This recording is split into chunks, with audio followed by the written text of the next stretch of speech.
ಇನ್ನು ಇದೆಲ್ಲದರ ಜೊತೆಗೆ ಟ್ಯಾಕ್ಸ್ ವಾರ್ ಶುರುವಾಗಿದೆ. ದೇಶದ ಕಾನೂನು ಯಾರಿಗೆ, ಬಿಜೆಪಿಗೊಂದು ನಮಗೊಂದ ಅನ್ನುವಂಥದ್ದು ಕಾಂಗ್ರೆಸ್ ನಾಯಕರ ಪ್ರಶ್ನೆ.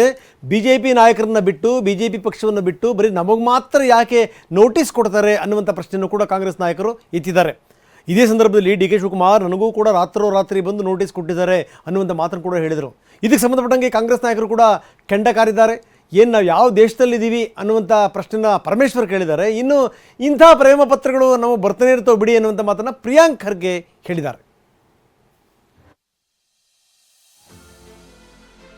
ನಾವು ಯಾವ ದೇಶದಲ್ಲಿದ್ದೀವಿ ಅನ್ನೋದೇ ಒಂದೊಂದು ಸರಿ ಕನ್ಫ್ಯೂಷನ್ ಆಗ್ತಾ ಇದೆ.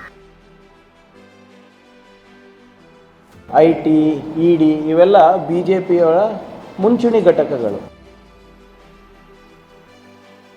ಅವರಿಂದ ಅಂತೂ ದಿನ ಈಗ ಪ್ರೇಮ ಪತ್ರಗಳು ಬರ್ತಾ ಇದೆ. Yesterday night I got a notice. ತೆರಿಗೆ ಯುದ್ಧ.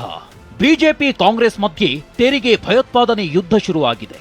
1,823 ಕೋಟಿ ರೂಪಾಯಿ ತೆರಿಗೆ ಬಾಕಿ ಪಾವತಿಸುವಂತೆ ಐಟಿ ನೋಟಿಸ್ ಜಾರಿ ಮಾಡ್ತಿದ್ದಂತೆ ಕಾಂಗ್ರೆಸ್ ಪಡೆ ಕೆರಳಿ ಕೆಂಡವಾಗಿದೆ. ಲೋಕಸಭೆ ಚುನಾವಣೆ ಹೊತ್ತಲ್ಲಿ ಕೇಂದ್ರ ಸರ್ಕಾರ ತನಿಖಾ ಸಂಸ್ಥೆಗಳನ್ನ ದುರ್ಬಳಕೆ ಮಾಡಿಕೊಂಡಿದೆ ಅಂತ ಬೆಂಕಿ ಉಗುಳಿದೆ. ನಾವು ಯಾವ ದೇಶದಲ್ಲಿದ್ದೀವಿ ಅನ್ನೋದೇ ಒಂದೊಂದು ಸರಿ ಕನ್ಫ್ಯೂಷನ್ ಆಗ್ತಾ ಇದೆ. ದಿನ ಈಗ ಪ್ರೇಮ ಪತ್ರಗಳು ಬರ್ತಾ ಇದೆ. Yesterday night I got a notice. BJP Congress ಮಧ್ಯೆ ಐಟಿ ನೋಟಿಸ್ ವಾರ್. ನನಗೂ ಐಟಿ ನೋಟಿಸ್ ಕೊಟ್ಟಿದ್ದಾರೆಂದ ಡಿ ಕೆ ಶಿವಕುಮಾರ್. ಲೋಕಸಭೆ ಚುನಾವಣೆ ಅಖಾಡ ರಂಗೇರಿದೆ. ಇದೇ ಹೊತ್ತಲ್ಲಿ ನಿನ್ನೆಯಷ್ಟೇ ಆದಾಯ ತೆರಿಗೆ ಇಲಾಖೆ ಕಾಂಗ್ರೆಸ್ಗೆ ನೋಟಿಸ್ ಜಾರಿ ಮಾಡಿತ್ತು. 1993 ಮತ್ತು 94ರಲ್ಲಿ 53 ಕೋಟಿ ಸೇರಿದಂತೆ ಈವರೆಗಿನ ಬಡ್ಡಿ ದಂಡ ಎಲ್ಲವೂ ಸೇರಿದಂತೆ 1,823 ಕೋಟಿ ರೂಪಾಯಿ ಪಾವತಿಸುವಂತೆ ಕಾಂಗ್ರೆಸ್ಗೆ ನೋಟಿಸ್ ಕಳುಹಿಸಿದೆ. ಇದು ಇಷ್ಟಕ್ಕೆ ಮುಗಿಯಲಿಲ್ಲ. ನಿನ್ನೆ ರಾತ್ರಿಯೂ ಮತ್ತೆರಡು ನೋಟಿಸ್ ಕೊಟ್ಟಿದ್ದಾಗಿ ಕಾಂಗ್ರೆಸ್ ಪ್ರಧಾನ ಕಾರ್ಯದರ್ಶಿ ಜೈರಾಮ್ ರಮೇಶ್ ಹೇಳಿದ್ದಾರೆ. ಇನ್ನು ಇಂಟ್ರೆಸ್ಟಿಂಗ್ ಅಂದ್ರೆ ನಿನ್ನೆ ರಾತ್ರಿ ನನಗೂ ನೋಟಿಸ್ ಕೊಟ್ಟಿದ್ದಾರೆ ಅಂತ ಡಿಸಿಎಂ ಡಿ ಕೆ ಶಿವಕುಮಾರ್ ಹೇಳಿದ್ದಾರೆ.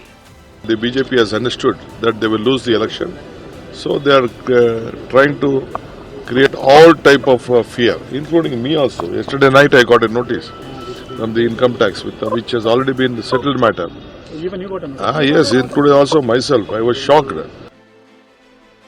ಕೇಂದ್ರ ಸರ್ಕಾರದಿಂದ ತೆರಿಗೆ ಭಯೋತ್ಪಾದನೆಯಿಂದ ಸಿದ್ದರಾಮಯ್ಯ. ತೆರಿಗೆ ಬಾಕಿ ಪಾವತಿಸುವಂತೆ ನೀಡಿರೋ ನೋಟಿಸ್ಗೆ ಸಿಎಂ ಸಿದ್ದರಾಮಯ್ಯ ಗರಂ ಆಗಿದ್ದಾರೆ. ಸ್ವಾಯತ್ತ ಸಂಸ್ಥೆಗಳು ಮತ್ತು ಪ್ರಧಾನಿ ಮೋದಿ ವಿರುದ್ಧ ಗುಡುಗಿದ್ದಾರೆ. ಈ ಬಗ್ಗೆ ಮಾಧ್ಯಮ ಪ್ರಕಟಣೆ ಹೊರಡಿಸಿರೋ ಸಿಎಂ ಕೇಂದ್ರದ ವಿರುದ್ಧ ಬೆಂಕಿ ಉಗುಳಿದ್ದಾರೆ.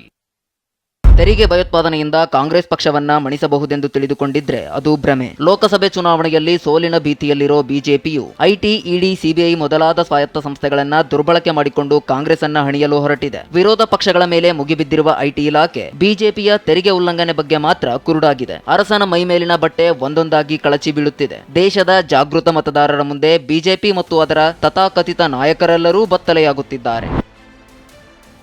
ಹೀಗೆ ಆಕ್ರೋಶ ಹೊರಹಾಕಿರುವ ಸಿಎಂ ಕೇಂದ್ರದ ವಿರುದ್ಧ ಅಬ್ಬರಿಸಿದ್ದಾರೆ.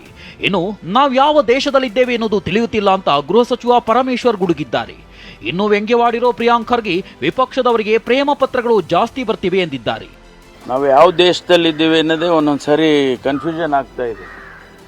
ಒಂದು ಕಡೆ ಹಿಂದಿನ ಎಲೆಕ್ಷನ್ ಟೈಮ್ನಲ್ಲಿ ಎಲೆಕ್ಟ್ರೋಲ್ ಬಾಂಡ್ಸ್ ಕೊಡ್ಬೋದು, ನೀವು ಯಾರು ಹಣ ಕೊಡೋಂಗಿಲ್ಲ ಅಂತ ಹೇಳಿದರು. ಅದನ್ನು ಈಗ ಎಲೆಕ್ಟ್ರಲ್ ಬಾಂಡ್ಸ್ ತೊಗೊಂಡಿರೋದೇ ತಪ್ಪು. BJPಯ ಹೊಸ ಫ್ರಂಟಲ್ ಆರ್ಗನೈಸೇಷನ್ಸ್ ಅಂದರೆ ಮುಂಚೂಣಿ ಘಟಕಗಳು ಏನಿವೆ, CBI, CID, IT, ED ಇವೆಲ್ಲ BJPಯವರ ಮುಂಚೂಣಿ ಘಟಕಗಳು, ಫ್ರಂಟಲ್ ಆರ್ಗನೈಸೇಷನ್ಸ್ ಆಗಿದೆ. ಅವರಿಂದ ಅಂತೂ ದಿನ ಈಗ ಪ್ರೇಮ ಪತ್ರಗಳು ಬರ್ತಾ ಇದೆ. ಇನ್ನು ಏನೇ ಆರೋಪಗಳಿದ್ರೂ ಬಿಜೆಪಿಗೆ ಸೇರಿದ್ರೆ ಎಲ್ಲವೂ ಕ್ಲಿಯರ್ ಆಗುತ್ತೆ. ಬಿಜೆಪಿ ವಾಷಿಂಗ್ ಮಷಿನ್ ಇದ್ದಂತೆ ಅಂತ ಕಾಂಗ್ರೆಸ್ ಕಾಲೆಳೆದಿದೆ. ಸುದ್ದಿಗೋಷ್ಠಿ ನಡೆಸಿದ ಕಾಂಗ್ರೆಸ್ ನಾಯಕ ಪವನ್ ಖೇರ್ ಬಿಜೆಪಿ ಅಂತ ಬರೆದಿರುವ ಬಟ್ಟೆಯೊಂದನ್ನ ವಾಷಿಂಗ್ ಮಷಿನ್ಗೆ ಹಾಕಿದ್ದಾರೆ. ಬಿಜೆಪಿ ಬಟ್ಟೆ ಧರಿಸಿದ್ರೆ ಎಲ್ಲಾ ರೀತಿಯ ಭ್ರಷ್ಟಾಚಾರದ ಕಲೆಗಳು ಮಾಯವಾಗುತ್ತವೆ ಅಂತ ವ್ಯಂಗ್ಯವಾಡಿದ್ದಾರೆ.